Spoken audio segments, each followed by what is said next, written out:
Good morning students.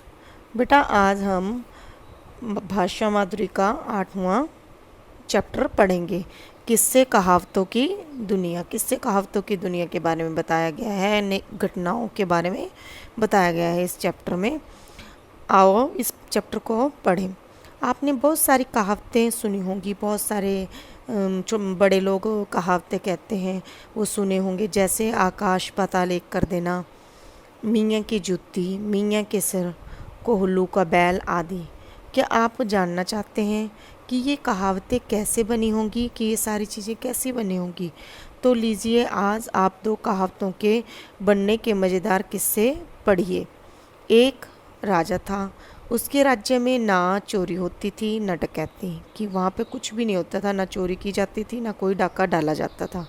सिपाही करें भी तो क्या करें, अब जो सिपाही थे वो क्या करते, सभी आराम से रहते थे।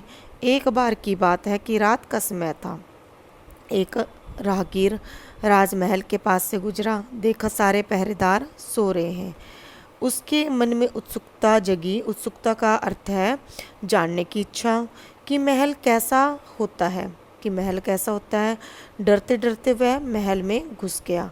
महल था भी बड़ा आलीशान, कि बहुत ही भव्य था, जहाँ कीमती सामान भरे पड़े थे, कि बहुत सारे कीमती सामान थे। आपको पता है कि राजा का महल है तो उसमें कीमती सामान, बहुमूल्य वस्तुएं तो होंगी ही। मन तो भैया मन है, बड़े बड़े लोगों का भी डोल जाता है, कि मन तो मन ही है, वो कभी ना कभी मचल ही जाता है, फिसल जाता है। वह तो ठहरा साधारण आदमी, वो तो एक आम आदमी था, सो लालच में आ गया। उसने झटपट कुछ कीमती सामान झोले में डाल लिया, अपने बैग में डाल लिया। सुबह होते ही चोर सुबह होते ही शोर मच गया। राजमहल में चोरी हो गई। राजा परेशान हो गया, पहले ऐसा कभी नहीं हुआ था। राजा ने चोर को पकड़ने का आदेश दिया। सिपाहियों ने बहुत कोशिश की पर नतीजा कुछ नहीं निकला। कुछ दिन ऐसे ही निकल गए, कि कुछ समय ऐसे ही बीत गया। उधर चोर का साहस बढ़ गया, कि उसकी हिम्मत बढ़ गई। उसने फिर चोरी करने की कोशिश की। वह फिर चोरी करने में कामयाब हो गया। इस बार राजा बहुत बिगड़े।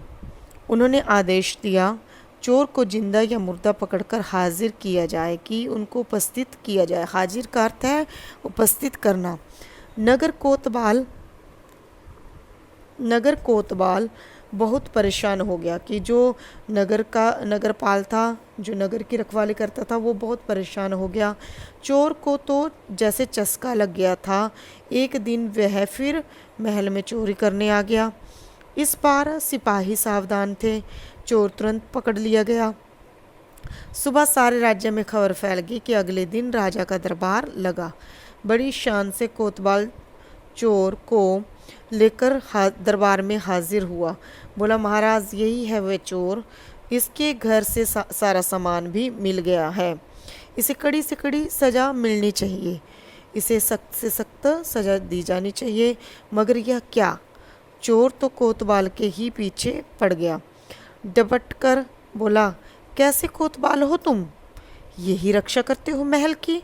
सारे पहरेदार सोते रहते हैं, फिर चोरी नहीं होगी तो और क्या होगा? कहीं ऐसा ना हो कि किसी दिन सारा खजाना लूट जाए। मैंने तो सबको यह बताने के लिए ही चोरी का नाटक किया था।